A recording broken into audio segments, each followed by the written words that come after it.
দেশের সবচেয়ে বড় বিজনেসম্যানের মেয়ে সাধারণ অটো ড্রাইভারের সাথে পালিয়ে যায়। আবরার চৌধুরী বাংলাদেশের সবচেয়ে বড় বিজনেসম্যান। এমন কেউ নেই যে চেনে না। মানুষ বলে আবরার চৌধুরী চাইলে এই দেশের মানচিত্রও বদলে যেতে পারে। তার একটা ফোন কলে মন্ত্রী নড়েন, তার একটা সিদ্ধান্তে হাজার মানুষের ভাগ্য বদলায়। কিন্তু তার একমাত্র মেয়ে রাইসা, তার জীবনে কোনো কিছুর অভাব নেই। তার গায়ে ৩ লাখ টাকার স্যুট, পায়ে বিদেশি জুতো, কিন্তু চোখ দিয়ে পানি পড়ে, কেননা রাইসার যখন মাত্র 7 বছর বয়স ছিল তার মা মারা গিয়েছিল। রাইসা চৌধুরী বয়স 22, ঢাকার সবচেয়ে দামি এলাকায় 5 তলা বাড়িতে থাকে। বাড়িতে 8 জন কাজের মানুষ, 2টো গাড়ি, সুইমিং পুল, যা চাইবে তাই পাবে, এই কথা বলতেন বাবা সাহেব।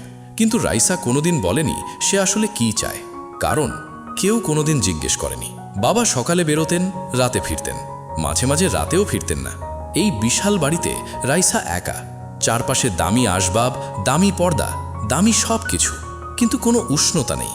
রাইসা রাতে ঘুমাতে পারত না, বিছানায় শুয়ে সিলিংয়ের দিকে তাকিয়ে থাকত আর ভাবত এত বড় বাড়িতে এত একা কেন লাগে। একদিন বিকেলে বাড়ির ড্রাইভার ছুটিতে থাকায় প্রথমবারের মতো রাইসা রাস্তায় দাঁড়িয়ে অটো থামালো। অটোওয়ালা নাম রাফি, বয়স 25, মিরপুরের একটা ছোট্ট বস্তিতে থাকে। মা আছেন, বাবা নেই, ছোটবেলায় মারা গেছেন। রাফির কাছে জীবন মানে প্রতিদিন একটাই হিসেব, আজকের ভাড়া দিয়ে আজকের খরচ উঠবে কিনা। সেদিন বিকেলে গুলশানের রাস্তায় একটা মেয়ে হাত তুলল। রাফি অটো থামালো, মেয়েটা উঠল। কোথায় যাবে জিজ্ঞেস করতেই মেয়েটা একটু থেমে বলল, কোথাও না। রাফি অবাক হলো, কিন্তু কিছু বলল না। অটো চালাতে শুরু করলো। 5 মিনিট চুপ থাকার পর রাইসা বলল, তুমি কি কখনো মনে করো জীবনটা অন্যরকম হলে ভালো হতো? রাফি আয়নায় একবার তাকালো। সেই একটা কথায় রাইসার চোখ ভিজে গেল, কারণ এই কথাটা এত সহজ করে, এত সত্যি করে এর আগে কেউ কোনোদিন বলেনি তাকে। সেদিন রাইসা বাড়ি ফিরল, কিন্তু কিছু একটা সে রেখে এলো সেই অটোতে। পরের দিনও সে অটো থামালো, এবারও রাফির। তারপরের দিনও। আবরার সাহেব জানতেন না তার মেয়ে প্রতিদিন বিকেলে কোথায় যায়। তিনি ব্যস্ত ছিলেন, সবসময় ব্যস্ত থাকতেন। মেয়ের খবর রাখার সময় কোথায়? কিন্তু যা জানতেন না তা একদিন জানতে হবেই। সেই দিনটার জন্য আবরার চৌধুরী প্রস্তুত ছিলেন না। রাফি আর রাইসার মধ্যে কথা বাড়তে থাকে, একটা অদৃশ্য সেতু তৈরি হয়। আর ঠিক সেই সময় আবরার সাহেব মেয়ের জন্য একটা সিদ্ধান্ত নেন, যেটা রাইসার জীবন চিরদিনের জন্য বদলে দেবে। কিছু মানুষ আছে যারা তোমার সাথে বছরের পর বছর থাকে কিন্তু তোমাকে চেনে না। আর কিছু মানুষ আছে মাত্র কয়েক মিনিটের পরিচয়, কিন্তু মনে হয় সে যেন তোমার ভেতরটা পড়তে পারে। রাফি ছিল রাইসার জীবনে সেই দ্বিতীয় মানুষ। প্রথম সপ্তাহে তারা কথা বলতো কম। রাইসা উঠত, রাফি চালাতো, মাঝে মাঝে দুটো কথা হতো। কিন্তু সেই দুটো কথার মধ্যে এমন একটা সততা ছিল যা রাইসা আগে কোথাও পায়নি। বাবার বন্ধুরা তাকে দেখলে বলতো, আপনার মেয়ে তো দেবীর মতো সুন্দর। বিশ্ববিদ্যালয়ের বন্ধুরা বলতো, তুই কত লাকি, তোর বাবা কত বড় মানুষ।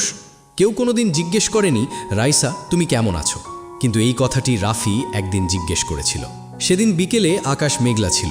রাইসা অটোতে উঠে বলল, যেদিকে খুশি চলো। রাফি কিছু বলল না, শুধু অটো চালাতে থাকলো। কিছুক্ষণ পর আয়নায় তাকিয়ে বলল, আপনি কি ঠিক আছেন? রাইসা প্রথমে হাসতে গেল, সেই চেনা হাসি, হ্যাঁ ভালোই আছি। কিন্তু গলা দিয়ে সেই কথা বের হলো না। বদলে যা বের হলো তা ছিল একটা দীর্ঘ নিঃশ্বাস। তারপর চুপ, তারপর চোখ ভেজা। রাফি অটো থামালো, কিছু বলল না, শুধু থামল। রাইসা জানালার দিকে মুখ ঘুরিয়ে বলল, আমার মা মারা যাওয়ার পর বাবা আমাকে জিজ্ঞেস করেনি একবারও যে আমি কেমন আছি, একবারও না। তার গলা কাঁপছিল। আমি 5 বছর ধরে একটা বিশাল বাড়িতে একা বসে আছি। বাড়িতে সব আছে, কিন্তু কেউ নেই যে শুধু একটু বসে কথা শুনবে। রাফি পেছন ফিরে তাকালো। তার চোখে করুণা ছিল না, সমবেদনা ছিল না, ছিল শুধু বোঝার চেষ্টা, সত্যিকারের বোঝার চেষ্টা। সে বলল, মায়ের কথা মনে পড়ে? রাইসা বলল, প্রতিটা রাতে মনে পড়ে। তারপর দুজন দুজনের দিকে তাকালো। দুটো সম্পূর্ণ আলাদা পৃথিবীর দুজন মানুষ, কিন্তু সেই মুহূর্তে তারা একই জায়গায় দাঁড়িয়েছিল, একাকিত্বের সেই নির্জন মাঠে যেখানে টাকা দিয়ে প্রবেশ করা যায় না, গরিব ধনী বলে কিছু নেই। এরপর থেকে প্রতিদিনের বিকেলটা বদলে গেল। রাইসা অটোতে উঠত, রাফি চালাতো, আর কথা হতো, এমন কথা যা রাইসা কোনোদিন কাউকে বলেনি। মায়ের শেষ দিনগুলোর কথা, বাবার সাথে দূরত্বের কথা, রাতে একা বসে কাঁদার কথা। রাফিও বলতো বাবাকে হারানোর কথা, স্বপ্ন ছেড়ে দেওয়ার কথা, মায়ের ওষুধের টাকা জোগাড় করতে করতে ক্লান্ত হয়ে যাওয়ার কথা। তারা দুজনেই ক্লান্ত ছিল, দুজনেই একা ছিল। শুধু তাদের একাকিত্বের ঠিকানা আলাদা ছিল, একজনের গুলশানের 5 তলায় আর একজনের মিরপুরের বস্তিতে। একদিন রাফি বলল, আপনি যদি সাধারণ ঘরের মেয়ে হতেন তাহলে জীবনটা কেমন হতো বলে মনে হয়? রাইসা অনেকক্ষণ চুপ করে থাকলো, তারপর আস্তে বলল, মনে হয় অনেক বেশি সুখী হতাম। রাফি কিছু বলল না, কিন্তু সেই কথাটা তার বুকে গিয়ে বিঁধল এমনভাবে যেটা সে পরেও ভুলতে পারেনি। এইদিকে আবরার চৌধুরীর দুনিয়ায় একটা বড় সিদ্ধান্ত পাকা হচ্ছিল। চট্টগ্রামের আরেক শিল্পপতি করিম সাহেবের ছেলে আদনান, বয়স 27, বিদেশে পড়াশুনো করেছে, দেখতে ভালো, পরিবার ভালো। আবরার সাহেব মনে মনে ঠিক করে ফেলেছিলেন রাইসার বিয়ে এখানেই হবে। দুটো বড় পরিবার এক হলে ব্যবসাও বড় হবে। রাইসার মতামত সেটা জিজ্ঞেস করার কথা তার মাথায় আসেনি। একদিন রাতের খাবারের সময় আবরার সাহেব মেয়েকে ডাকলেন, বললেন, রাইসা, করিম সাহেবের ছেলের সাথে তোমার বিয়ের কথা চলছে, আগামী মাসে তাদের পরিবার আসবে। রাইসা থালার দিকে তাকিয়ে রইল, বাবার দিকে তাকালো না। বলল, আমার মতামত নেওয়া হবে না? আমার মতামতের কি কোনো প্রয়োজন নেই? আবরার সাহেব একটু থামলেন, তারপর বললেন, ছেলে ভালো, পরিবার ভালো, তোমার কোনো অসুবিধা হবে না। রাইসা চুপ করে রইল। ভেতরে ভেতরে কিছু একটা ভেঙে গেল তার। সে জানতো বাবা এরকমই, সিদ্ধান্ত নেন, জানান, মতামত চান না, কিন্তু তবুও এই মুহূর্তে মনে হলো যেন বাতাসটাও ভারী হয়ে গেছে। সে উঠে চলে গেল। সেই রাতে প্রথমবারের মতো তার মাথায় এলো একটা চিন্তা, এমন যদি হতো যে সে এখান থেকে চলে যেতে পারত। সে ফোন তুলল, রাফিকে মেসেজ করলো, তুমি কি কাল দেখা করতে পারবে? রাফি উত্তর দিল, হ্যাঁ পারবো। রাইসা ফোনটা বুকের কাছে চেপে ধরলো, চোখ বন্ধ করলো। সেই রাতে প্রথমবারের মতো তার মাথায় এলো একটা চিন্তা, এমন যদি হতো যে সে এখান থেকে চলে যেতে পারত। সেই চিন্তাটা এলো আর গেল না। সে রাফিকে বলে যে সে পালাতে চায়। রাফি না বলে, বারবার না বলে। কিন্তু রাইসা যখন বলে, তুমি না বললে আমি একা চলে যাব, সেই মুহূর্তে রাফির ভেতরে যা হয় সেটা দেখলে আপনার বুক ভেঙে যাবে। কিছু সিদ্ধান্ত আছে যেগুলো মানুষ রাগের মাথায় নেয়, কিছু সিদ্ধান্ত আছে যেগুলো মানুষ ভালোবাসার মাথায় নেয়, আর কিছু সিদ্ধান্ত আছে যেগুলো নেওয়া হয় যখন মানুষ এতটাই ক্লান্ত হয়ে যায় যে আর কোনো পথ দেখে না। রাইসার সিদ্ধান্তটা ছিল তৃতীয় ধরনের। পরের দিন বিকেলে রাইসা অটোতে উঠল। রাফি সালাম দিল, অটো চালু করলো, কিন্তু আজ রাইসা কথা বলছিল না। জানলার বাইরে তাকিয়েছিল, চোখ শূন্য, মুখ শক্ত। রাফি আয়নায় তাকালো, বুঝলো কিছু একটা হয়েছে। বলল, কি হয়েছে? রাইসা জবাব দিল না। রাফি আবার বলল, বলুন। এবার রাইসা ঘুরল, সরাসরি রাফির চোখের দিকে তাকালো, বলল, রাফি, আমি পালাতে চাই। অটোর ভেতরে হঠাৎ যেন বাতাস থেমে গেল। রাফি কিছু বলল না, সামনের রাস্তার দিকে তাকিয়ে রইল। তার হাত স্টিয়ারিংয়ে শক্ত হয়ে গেল। রাইসা বলল, বাবা আমার বিয়ে ঠিক করে ফেলেছেন, এমন একজনের সাথে যাকে আমি চিনি না, জানি না। আমার জীবনের সবচেয়ে বড় সিদ্ধান্তটা নেওয়া হলো আমাকে একবারও না জিজ্ঞেস করে। তার গলা কাঁপছিল। আমি আর পারছি না রাফি, এই বাড়ি, এই জীবন, এই একাকিত্ব, আমি আর পারছি না। রাফি অটো থামালো, পেছনে ফিরল না, সামনে তাকিয়েই বলল, আপনি কি জানেন আমি কে? আমি একটা অটো ড্রাইভার। আমার মায়ের ওষুধের টাকা জোগাড় করতে করতে মাসের শেষে হাতে কিছুই থাকে না। আমার বাড়ি একটা বস্তিতে, ঘরের চাল বৃষ্টিতে চুইয়ে পড়ে। আপনি যে বাড়িতে থাকেন তার একটা ঘরের দামে আমার পুরো এলাকা কিনে নেওয়া যাবে। তার গলা শক্ত ছিল, কিন্তু চোখ ভেজা ছিল। আর আপনি বলছেন আমার সাথে পালাতে? রাইসা অটো থেকে নামলো, রাফির সামনে দাঁড়ালো, বলল, আমি তোমার সাথে পালাতে চাইছি না টাকার জন্য, বাড়ির জন্য না। আমি পালাতে চাইছি কারণ তুমিই একমাত্র মানুষ যে আমার কথা শুনেছ। শুধু শুনেছ, কিছু চাওনি, কিছু দেখাওনি, শুধু শুনেছ। রাফি কিছু বলতে পারল না। রাইসা বলল, তুমি কি কোনোদিন আমার কথা শুনতে শুনতে মনে করনি যে এই মানুষটাকে তুমি চেনো, এই কষ্টটা তোমার নিজেরও? রাফি চুপ করে রইল। সেই চুপ থাকাটাই ছিল উত্তর। সেদিন রাফি রাইসাকে বাড়ি পৌঁছে দিল। কোনো সিদ্ধান্ত হলো না, কিন্তু দুজনের মধ্যে যা হলো সেটা কথায় বলার মতো না। একটা নীরব বোঝাপড়া, একটা অদৃশ্য টান যেটা ছেঁড়া যাচ্ছিল না। পরের 3 দিন রাফি অটো নিয়ে অন্য রাস্তায় বেরোতো, কিন্তু মন পড়ে থাকতো অন্যখানে। রাতে বস্তির ছোট্ট ঘরে শুয়ে ভাবত রাইসার কথাগুলো। তার চোখের সেই দৃষ্টি, সেই ক্লান্তি যেটা টাকা দিয়ে ঢাকা যায় না। রাফি নিজেকে বলতো, না, এটা সম্ভব না, এটা ঠিক না। কিন্তু বুকের ভেতরে একটা জায়গা থেকে বারবার একটাই প্রশ্ন উঠে আসতো, তাহলে ঠিকটা কি? এই মেয়েটা সারা জীবন এভাবে একা থাকবে? 4 দিনের মাথায় রাইসা আবার মেসেজ করল, রাফি, বিয়ের তারিখ ঠিক হয়েছে, আগামী মাসে। রাফি মেসেজটা পড়ল, ফোন রেখে দিল, আবার তুলল, আবার রেখে দিল। তারপর একটু পরে লিখল, কাল দেখা করুন। পরের দিন রাইসা এলো। রাফি অটো থামিয়ে রেখেছিল একটা নির্জন রাস্তার পাশে। রাইসা কাছে আসতেই রাফি বলল, আমি একটা কথা বলবো, মন দিয়ে শুনবেন? রাইসা বলল, বলো। রাফি বলল, আমি আপনাকে নিয়ে যেতে পারবো না, কারণ আমি জানি আমার সাথে গেলে আপনার জীবন কেমন হবে। সকালে উঠে দেখবেন ঘরে চাল নেই, মায়ের ওষুধ কিনতে গিয়ে দেখবেন হাতে টাকা নেই। যে জীবন আপনি কখনো দেখেননি সেই জীবনে আপনাকে আমি টেনে নিয়ে যেতে পারবো না। এটা ভালোবাসা হবে না, এটা হবে স্বার্থপরতা। রাইসার চোখ ভিজে গেল। রাফি বলল, আপনি ফিরে যান, বাবার সাথে কথা বলুন, তাকে বলুন আপনার কথা, একবার সত্যিকারের চেষ্টা করুন। রাইসা বলল, আর যদি সে না শোনে? রাফি কিছু বলতে পারল না। রাইসা বলল, রাফি, আমি তোমাকে একটা কথা বলছি, তুমি না বললে আমি একা চলে যাব কোথাও না কোথাও, কিন্তু এই বিয়ে আমি করব না।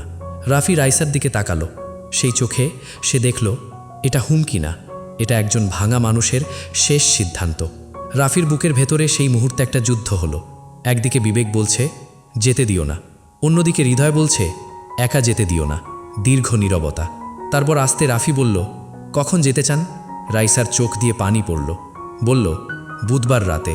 অবশেষে বুধবার রাত 12টায় আবরার চৌধুরীর বাড়িতে সব আলো নিভে গেছে। বাড়ির সবাই ঘুমিয়ে পড়েছে। রাইসা একটা ছোট্ট ব্যাগ গুছিয়েছে। বেশি কিছু নেয়নি, শুধু মায়ের একটা ছবি, কিছু কাপড় আর হাতের সামান্য টাকা। সে ঘরের দরজায় দাঁড়ালো, পেছনে তাকালো একবার। বিশাল ঘর, দামি আসবাব, দেওয়ালে মায়ের ছবি। মায়ের ছবির দিকে তাকিয়ে রইল কিছুক্ষণ। মনে মনে বলল, মা, আমি ঠিক করছি কিনা জানি না, কিন্তু আর পারছি না। তারপর দরজা বন্ধ করল, সিঁড়ি দিয়ে নামল। বাইরে রাফি দাঁড়িয়েছিল। অটো নেই, একটা পুরনো ব্যাগ কাঁধে। তার চোখে ঘুম নেই, সারা রাত সে ঘুমায়নি। রাইসাকে দেখে বলল, এখনো সময় আছে, ফিরে যান। রাইসা মাথা নাড়ল। রাফি একটা দীর্ঘ নিঃশ্বাস ফেলল। তারপর দুজন হাঁটতে শুরু করল। ঢাকার রাত তখন নিঝুম, রাস্তায় আলো কম, দুজনের পায়ের শব্দ ছাড়া কোনো শব্দ নেই। রাইসা একবারও পেছনে তাকালো না, কিন্তু রাফি তাকালো। সে তাকালো সেই বিশাল বাড়িটার দিকে। আলো নেভা, ঘুমন্ত। ভেতরে একজন বাবা ঘুমাচ্ছেন, জানেন না তার পৃথিবীটা এইমাত্র বদলে গেছে। রাফির বুকটা ভারী হয়ে গেল। সে ভাবল, এই মানুষটা সকালে উঠে কি দেখবেন। দুনিয়ায় এমন কিছু মুহূর্ত আছে যেগুলো মানুষকে দুই ভাগ করে দেয়। আবরার চৌধুরীর জীবনে সেই মুহূর্তটা এলো। পরের সকাল, পাখি ডাকছে, রোদ উঠছে, বাড়ির কাজের মানুষ চা বানাচ্ছে, সব কিছু স্বাভাবিক, শুধু রাইসার ঘরের দরজাটা বন্ধ। আবরার সাহেব প্রতিদিন সকালে নাস্তার টেবিলে বসেন। রাইসা সাধারণত আসে, কখনো কথা বলে, কখনো বলে না, কিন্তু আসে। আজ আসেনি। তিনি ভাবলেন হয়তো দেরিতে উঠেছে। 10 মিনিট অপেক্ষা করলেন। তারপর কাজের মেয়েকে বললেন, রাইসাকে ডাকো। কাজের মেয়ে তাকে ডাকতে গেল, কিন্তু কিছুক্ষণ পর ফিরে এলো, মুখে অদ্ভুত একটা ভাব। বলল, স্যার, আপা ঘরে নেই। আবরার সাহেব চায়ের কাপটা নামিয়ে রাখলেন। বললেন, কোথায় গেছে? কাজের মেয়ে বলল, জানি না স্যার, ঘর খালি। আবরার চৌধুরী নিজে গিয়ে দেখলেন সব কিছু ঘরে আছে, শুধু তার মেয়ে এবং তার মায়ের ছবিটা নেই। আবরার সাহেব সেই খালি জায়গাটার দিকে তাকিয়ে রইলেন। তার পা দুটো কাঁপছিল। এত বড় মানুষ, যার একটা ফোরে মন্ত্রী নড়েন, সেই মানুষটা সেই মুহূর্তে একটা কাঁচের মতো ভেঙে গেলেন। সাথে সাথেই মেঝেতে বসে পড়লেন। মুখ দিয়ে কোনো শব্দ বেরোলো না, শুধু বুকের ভেতর থেকে একটা কান্না উঠে এলো, এমন কান্না যা তিনি শেষবার কেঁদেছিলেন স্ত্রীর মৃত্যুর দিনে। এরপর শুরু হলো খোঁজাখুঁজি। আবরার সাহেব তার সমস্ত সম্পদ, সমস্ত ক্ষমতা, সমস্ত পরিচয় ব্যবহার করলেন। পুলিশের বড় কর্তাকে ফোন করলেন, গোয়েন্দা লাগালেন, রাইসার বন্ধুদের বাড়ি বাড়ি লোক পাঠালেন, কিন্তু ভেতরে ভেতরে একটা প্রশ্ন তাকে খাচ্ছিল, এমন কেন হলো? সেই প্রশ্নের উত্তর তিনি খুঁজতে চাইছিলেন না, কারণ উত্তরটা জানা ছিল, শুধু মানতে পারছিলেন না। 2 দিনের মাথায় গোয়েন্দারা একটা নাম নিয়ে এলো, রাফি, একটা অটো ড্রাইভার, মিরপুরের বস্তিতে থাকে। আবরার সাহেব সেই নামটা শুনলেন, রাগে চোখ লাল হয়ে গেল। বললেন, ঠিকানা বের করো। 3য় দিনের সন্ধ্যায় আবরার চৌধুরী তার গাড়িতে করে মিরপুরের সেই বস্তির সামনে এসে দাঁড়ালেন। গাড়ি থেকে নামলেন।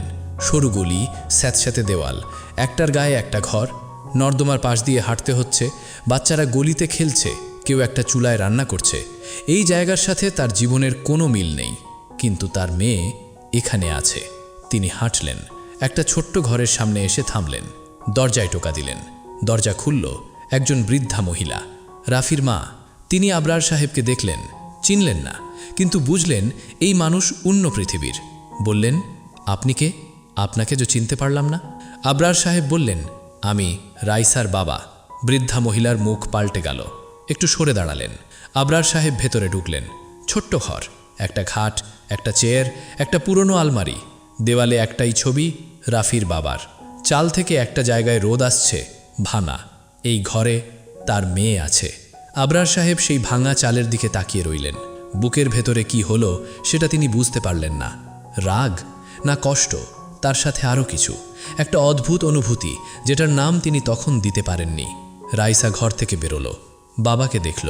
দুজন দুজনের দিকে তাকালো। বাবার চোখে রাগ ছিল, কিন্তু তার নিচে ছিল এমন একটা কষ্ট যা রাইসা আগে কখনো দেখেনি। বাবাকে এভাবে দেখেনি সে। এই মানুষটা সবসময় শক্ত, সবসময় নিয়ন্ত্রণে। আজ তাকে দেখাচ্ছে অন্যরকম। রাইসার বিকে একটা মোচড় দিল। আবরার সাহেব বললেন, চলো বাড়ি। রাইসা বলল, না। সেই একটা শব্দ, এত ছোট কিন্তু এত ভারী। আবরার সাহেব বললেন, রাইসা, তুমি কি করছো বুঝতে পারছো? সারা দুনিয়া দেখছে, আমার মান সম্মান শেষ হয়ে গেছে। রাইসা চুপ করে থাকলেন। তারপর রাইসা বলল, তুমি কি জানো আমার মা মারা যাওয়ার পর আমি কতটা একা ছিলাম? তুমি কি জানো রাতের পর রাত আমি একা কেঁদেছি আর তুমি অফিসে ছিলে? তুমি কি জানো আমি কতবার চেয়েছি তুমি একটু বসো, একটু কথা বলো, শুধু জিজ্ঞেস করো আমি কেমন আছি? আবরার সাহেবের গলা শুকিয়ে গেল। রাইসা বলল, রাফি একটা সাধারণ মানুষ, কিন্তু সে আমার কথা শুনেছে, শুধু শুনেছে। এটুকু তুমি কোনোদিন দাওনি বাবা। ঘরে তখন নীরবতা। রাফির মা কোণে বসেছিলেন, তার চোখ ভেজা। রাফি দরজার কাছে দাঁড়িয়ে মাথা নিচু করেছিল। আর আবরার চৌধুরী, দেশের সবচেয়ে ক্ষমতাবান মানুষ, দাঁড়িয়েছিলেন একটা বস্তির ছোট্ট ঘরে ভাঙা চালের নিচে। মেয়ের কথাগুলো তার বুকে গিয়ে বীজ ছিল একটার পর একটা। তিনি রাফির দিকে তাকালেন। একটা 25 বছরের ছেলে, সাধারণ চেহারা, পুরনো জামা, কিন্তু চোখে একটা জিনিস আছে, সততা। এই ছেলে ভয় পাচ্ছে না, মাথা নত করছে, কিন্তু ভয় না, লজ্জায়। আবরার সাহেব রাফিকে বললেন, তুমি কি জানো তুমি কি করেছো? রাফি মাথা তুলল, বলল, জানি স্যার, আমি ভুল করেছি, কিন্তু আপা বলেছিলেন একা চলে যাবেন, আমি একা যেতে দিতে পারিনি। আবরার সাহেব সেই কথাটা শুনলেন। তার মনে হলো এই ছেলে তার মেয়েকে কিডন্যাপ করেনি, নিয়ে পালায়নি, শুধু একা যেতে দেয়নি। সেই পার্থক্যটা এই মুহূর্তে তার কাছে অনেক বড় মনে হলো। তিনি রাফির মায়ের দিকে তাকালেন। বৃদ্ধা মহিলা হাতের ওষুধের শিশিটা শক্ত করে ধরে বসে আছেন। তার চোখে ভয়, কিন্তু মুখে কোনো অভিযোগ নেই। আবরার সাহেব হঠাৎ বললেন, আপনি কি অসুস্থ? বৃদ্ধা বললেন, হ্যাঁ বাবা, বুকের সমস্যা। আবরার সাহেব আর কথা বললেন না। ঘরের ভাঙা চালের দিকে একবার তাকালেন, রাফির বাবার ছবির দিকে তাকালেন, রাইসার দিকে তাকালেন, তারপর চোখ বন্ধ করলেন। ভেতরে ভেতরে কিছু একটা ভাঙল। অহংকারের দেওয়াল, বছরের পর বছর ধরে গড়া। সেই ভাঙার শব্দ কেউ শুনতে পেল না, কিন্তু আবরার সাহেব টের পেলেন। তিনি ঘর থেকে বের হয়ে গেলেন। কেউ বুঝল না তিনি কেন গেলেন। রাইসা ভাবল বাবা রাগ করে গেছেন, রাফি ভাবল হয়তো পুলিশ আসবে। কিন্তু সেই রাতে আবরার চৌধুরী তার বিশাল বাড়িতে একা বসে রইলেন। রাইসার ঘরে গেলেন, মেয়ের বিছানায় বসলেন। টেবিলে একটা ডায়েরি পড়েছিল রাইসার। আবরার সাহেব সেটা তুলে নিলেন। প্রথম পাতায় লেখা ছিল, আজ মায়ের মৃত্যুর 3 বছর হলো। বাবাকে বলতে চেয়েছিলাম, কিন্তু তিনি সকালে বের হয়ে গেলেন মিটিংয়ে। আমি একা খেলাম, একা কাঁদলাম। আবরার সাহেব পাতা উল্টালেন। আজ বাবার সাথে কথা বলতে চেয়েছিলাম, কিন্তু তিনি ফোনে ছিলেন। আমি দাঁড়িয়ে রইলাম, তিনি ইশারায় চলে যেতে বললেন। আরেকটা পাতা। রাফি আজ জিজ্ঞেস করলো আমি কেমন আছি। এত সহজ একটা প্রশ্ন, কিন্তু শেষ কবে কেউ এটা জিজ্ঞেস করেছে মনে নেই। আবরার সাহেব ডায়েরিটা বন্ধ করলেন, হাত দিয়ে মুখ ঢাকলেন। সেই রাতে সেই বিশাল ফাঁকা বাড়িতে এই মানুষটা অনেকক্ষণ কাঁদলেন, কারণ তিনি বুঝলেন তিনি মেয়েকে সব দিয়েছেন, শুধু নিজেকে দেননি। আর সেটাই ছিল সবচেয়ে বড় দেওয়ার জিনিস। কিছু মুহূর্ত আছে যেগুলো কথায় বলা যায় না, শুধু অনুভব করতে হয়। পরের দিন সকালে আবরার সাহেব আবার এলেন, একা। কোনো গাড়ি নেই, কোনো লোক নেই। হেঁটে এলেন সেই সরু গলি দিয়ে। হাতে একটাই জিনিস, রাইসার ছোটবেলার সেই ছবিটা, যেটা সেই রাতে তার হাতে ছিল। দরজায় টোকা দিলেন। রাফি দরজা খুলল। আবরার সাহেবকে দেখে একটু পিছিয়ে গেল। আবরার সাহেব বললেন, ভেতরে আসতে পারি? 3 জন বসল। রাফির মা চা বানিয়ে আনলেন, সেই পুরনো কাপে, সাধারণ চা। আবরার সাহেব সেই চায়ে চুমুক দিলেন, কিছু বললেন না। তারপর রাইসার দিকে তাকালেন, বললেন, তোমার ডায়েরি পড়েছি। রাইসা চমকে উঠল। আবরার সাহেব বললেন, 3 বছর আগে তোমার মায়ের মৃত্যুবার্ষিকীতে আমি মিটিংয়ে ছিলাম, মনে আছে আমার। সেদিন সন্ধ্যায় বাড়ি ফিরে দেখেছিলাম তুমি ঘুমিয়ে আছো। ভেবেছিলাম ক্লান্ত। তার গলা ভাঙল। বুঝিনি তুমি কেঁদে কেঁদে ঘুমিয়ে পড়েছিলে। ঘরের নীরবতা। রাইসার চোখ ভিজে গেল। আবরার সাহেব রাফির দিকে তাকালেন, বললেন, তুমি আমার মেয়েকে কি দিয়েছ জানো? রাফি মাথা নিচু করে রইল। আবরার সাহেব বললেন, সময়, মনোযোগ, যেটা আমি বাবা হয়ে দিতে পারিনি। রাফি মাথা তুলল। আবরার সাহেবের চোখে তখন রাগ নেই, অহংকার নেই, শুধু একজন বাবা যিনি বুঝেছেন, কিন্তু অনেক দেরিতে। আবরার সাহেব উঠে দাঁড়ালেন, পকেট থেকে সেই ছবিটা বের করলেন, রাইসার 7 বছর বয়সের। বললেন, তোমার মা এই ছবিটা সব সময় আমার মানিব্যাগে রেখে দিত, বলতো ব্যস্ততায় যখন সব ভুলে যাবে এটা দেখো। তার চোখ ছলছল করছে। আমি ভুলে গিয়েছিলাম রাইসা, তোমার মাকেও, তোমাকেও। রাইসা আর থাকতে পারল না, উঠে গিয়ে বাবাকে জড়িয়ে ধরল। আবরার সাহেব মেয়েকে বুকে টেনে নিলেন, শক্ত করে ধরলেন। কতদিন পর এই মানুষটা তার মেয়েকে এভাবে ধরলেন তা তিনি নিজেও মনে করতে পারলেন না। কোণে বসে রাফির মা চোখ মুছলেন। রাফি মুখ ঘুরিয়ে রইল, কিন্তু তারও চোখ ভেজা। কিছুক্ষণ পর আবরার সাহেব রাইসাকে ছাড়লেন, রাফির দিকে তাকালেন। কিছু বললেন না, শুধু একটু মাথা নাড়লেন, এমনভাবে যেটার মানে হয়তো ক্ষমা, হয়তো স্বীকৃতি, হয়তো দুটোই। তারপর বের হয়ে গেলেন। রাইসা জানালার পাশে দাঁড়ালো, বাবাকে দেখল সেই সরু গলি দিয়ে হেঁটে যেতে।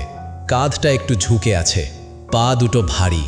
এই মানুষটাকে সে চিনত, কিন্তু আজকের এই মানুষটাকে সে আগে কখনো দেখেনি। পেছন থেকে রাফি বলল, কি করবেন এখন? রাইসা জানালার বাইরে তাকিয়ে রইল, অনেকক্ষণ চুপ থাকল।